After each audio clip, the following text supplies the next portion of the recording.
윤석열 대통령의 지지율이 30.1%. 네. 자세한 사항은 중앙선거심의위원회 홈페이지를 보시면 되는데요.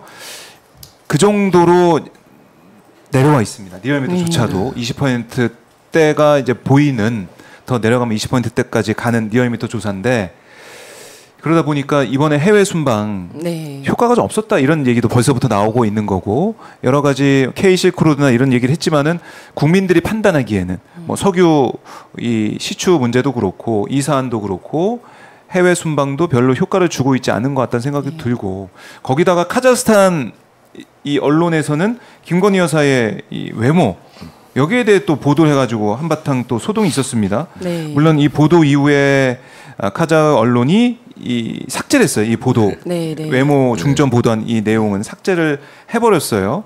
그래서 일단은 뭐 정리됐다고 볼 수가 있지만, 카자흐스탄에서 이런 보도를 하다 보니까 서영교 최고위원 같은 경우는 이거 얼마나 망신이냐 이렇게 얘기를 하면서 논문 의혹도 제기가 됐고 하다 보니까 망신이다라고 얘기를 하면서 얼마나 이 대통령 부부를 무시했으면 이렇게까지 했겠느냐라는 비판이 야당에서 나오고 있는 상황인데, 이 해외 순방의 효과가 없는 부분들 어떻게 판단하고 계시는지 궁금합니다. 이 부분들은. 왜냐면 해외 순방을 가면 보통 네. 이제 거기서 굉장히 지지율이 많이 오르기도 하고, 또 이제 우리나라 대통령이 거기 가서 대접받고 우리 국격이 이렇게 올라갔구나 이걸 느끼면서 국민들이 거기서 또 굉장히 뿌듯함을 느끼지 않습니까? 네. 그런데 이번 정권 들어와서는 대통령이 나갈 때마다 계속 문제를 일으키니까 일단 기대가 별로 없었던 것 같고요. 나갈 때마다 항상 사고를 치고 문제를 일으키고, 그래서 저도 이번에 나가실 때 제발 사고만 치지 말고 돌아오셔라 이런 생각이었는데, 또 나갔는데 그렇게 무시를 당하니까 네. 저는 그게 사실은 좀 그 카자흐스탄 언론이 좀 무례했다고 생각을 하는데, 그래도 참 그게 되게 속이 상하기도 하고 굉장히 기분이 나쁘더라고요. 어쨌든 그래도 우리 대통령인데 밖에 나가서 또 저런 무시를 당하다니 네, 네. 기분이 나쁘기도 하고, 또 그 사이에 우리나라에서는 뭐 권익위에서 그런 조사, 말도 안 되는 조사 결과 발표가 있었고 이러다 보니까 전혀 순방의 효과를 노리지 못했다 이런 생각이 듭니다. 그러니까 국민들이 볼 때 그동안의 하나의 공식이라고 하면은 대통령이 해외 순방 나가고 어떤 외교적인 행사를 하고 성과를 내면은, 성과가 냈다고 또 보도가 되고 하면은 네네. 지지율이 올랐는데, 이번에는 그런 효과가 없어가지고 국민들의 판단은 해외 순방을 가든 말든 윤 대통령에 대한 판단은 글쎄 더 이상 막 팍팍 오르고 지지율이 네. 오르고 이런 상황도 아닌 것 같아요. 뭐 지지율 때문에 외국 나가지는 않겠죠. 근데 예. 되게 대통령의 해외 순방에 국민들이 응원하면서 기대하지 않습니까? 뭔가 선물을 갖고 오겠구나. 근데 한 번도 그런 적이 없는 것 같아요. 성과가 없었죠. 이번에 강아지 선물을 그렇죠. 받아서 그거야말로 국가 기록물 아닙니까? 그렇죠. 예, 거기는 국가 기록물이 될 수 있죠. 그런 네. 선물을 바라는 것이 아니라 우리 자원 외교 목적으로 갔으면 자원 확보에 대한 어떤 성과가 있어야 되는데, 네. 과거에 우리 이명박 대통령 시절에 자원 외교의 어떤 끝을 보는 것 같아서 조금 안쓰러운 생각이 들고요. 제일 중요한 건 이번에 G7이 열렸는데 G7은 못 가셨더라고요. 에이. 그래서 초청받아 가시다가 같은 시기에 열려서 아마 그때 맞춰서 가신 게 아닌가, 그런 의심을 하는 사람들도 있습니다. 중앙아시아 진짜 가고 싶어서 갔는지, 아니면 G7을 못 가니까 거기 가신 건지, 네. 그런 얘기들을 많이 하고요. 또 한 가지는 누구랑 같이 갔는지를 좀 알고 싶어요.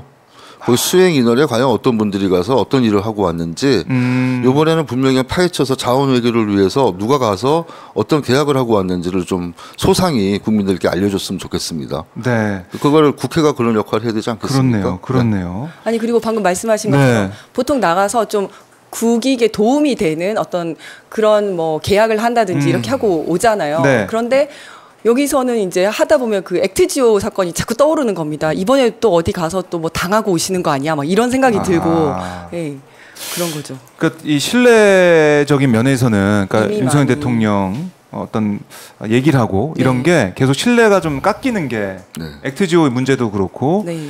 이번에 중앙아시아 가서도 뭐 K-실크로드라고 해서 고속철 계약도 하고 했지만은 결국에는 이 돈을 이제 우리가 다 이제 빌려주고 그러니까요. 빌려주고 예. 빌려준 다음에 우즈벡에 이제 빌려준 다음에 그걸 도입하는 그런 상황이 되다 보니까 손에 잡히는 건 없는 게 아닌가, 네, 이런 네. 생각도 드는 것이고, 네.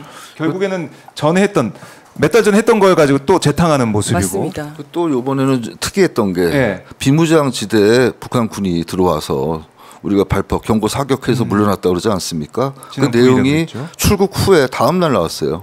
실제 사건 발생은 출국 전입니다. 맞아요. 그럼 출국하지 말았어야 되는 거 아닌가 하는 생각이 들어요. 그럼 위기 상황에서 그렇죠. 우리나라 안보가 제일 중요한데 국가 원수가 위기 상황에 국민들한테 알려주지 않고 네. 뭐 사실을 얘기하고 가든지 그 다음 날 발표한다는 것 자체가 더 믿음이 안 가서 그런 부분은 반드시 문제 제기돼야 된다고 생각합니다. 아, 하필 시점이 왜 그랬냐. 네.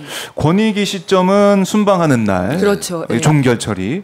그리고 이제 오물풍선 날아오고 우리가 확성기 방송하고 긴장이 고조된 상황에서 북한군이 내려왔는데 그걸 뭐 길이 뭐 헷갈려서 잘못 들었을 것 같다 뭐 이렇게 언론에 대한 얘기를 하더라고요. 당국에서는. 그러면서 별거 아닌 것처럼 네. 축소하는데 그 발표도 바로 한 게 아니라 그동안 오물풍선 쏘고 이러면 바로 하지 않았습니까? 네. 그렇죠. 예. 오물풍선이 날아오는 것보다 북한군 사람이 군인이 네. 북한 군이 내려왔다는 게 더 중요한 부분인데 네. 그거는 이틀 뒤에 얘기했다. 그것도 뭐 그렇죠. 민주당 김병주 의원 얘기 들어보니까 민주당에서 계속해서 이 얘기를 첩보를 접하고 물어보니까 마지못해 얘기했다. 이렇게 또 김병주 의원은 보더라고요. 그렇죠. 그만큼 그러니까 취시. 네, 그게 만약에 언론에 나왔으면 네. 이런 상황이 있는데도 어떻게 대통령이 순방을 갈 수가 있냐 이런 비판이 가지 마. 들게 이런 얘기 그렇죠. 나올 그렇게 수 될까봐 아. 그거 이제 또 막은 게 아닐까. 참 이러고 보면은 G7 기간 맞춰서 간 중앙아시아 순방 그것도 중앙아시아 순방 가기 전에 안보 불안 안보 상황이 좋지 않은 상황에서도 나가고 있는 이런 모습들 또 김건희 여사 문제도 이렇게 해결 아닌 해결로 돼가는 이런 이 시점들이 이해할 수가 없다. 네. 한 짜맞춰진 듯한 해외 순방을 위해서 모든 게 다 짜맞춰지고 꼭 이번엔 나가야 돼 이런 의지가 느껴지는 그런 모습 같다 이런 생각도 들어요.